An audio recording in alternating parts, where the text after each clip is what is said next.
is important to note the fact that leadership plays a major role in society. The main reason is that it is a core element of any organization, including private, public, for-profit, or non-profit. However, a leader can utilize a different range of approaches in order to lead his or her followers. In the given assessment, the analysis will focus on key similarities and differences between followership leadership and servant leadership.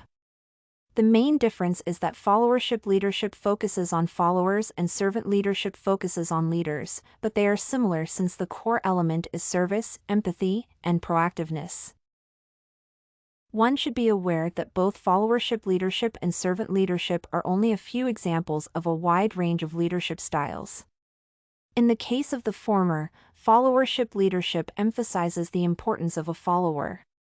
Followers can fall into 5 major categories, which are determined by their proactiveness, independence, and critical thinking. In the case of servant leadership, it emphasizes the importance of a leader. Under this leadership style, a leader needs to put his or her followers first by serving them. Such a person needs to be empathetic, persuasive, committed to the growth of his or her people, and present. Therefore, the given leadership styles have distinct definitions and focus. The main similarity between servant leadership and followership leadership is in the fact that leaders and followers are interconnected. In other words, a leader cannot effectively lead without helping his or her followers, and the latter cannot effectively follow without helping the former. The most desirable followers under the followership leadership express similar traits as servant leaders under the servant leadership. For example, both of them need to be proactive and independent in either assisting a leader or followers. Both models encourage a more empathetic service to the other part. The primary difference between servant leadership and followership leadership style is in the fact that the former focuses on leader attributes and the latter focuses on a follower attributes. Therefore, these frameworks approach the idea of leadership from different perspectives. In servant leadership, a leader plays a central role in ensuring the well-being and success of his or her followers. However, in followership leadership, effective followers determine whether or not a leader will be successful.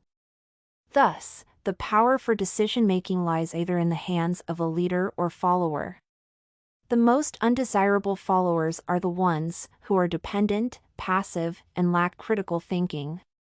They fall into a group called sheep, who mindlessly follow a leader. The yes people group are active but lack critical thinking and independence, which is why they actively agree with a leader.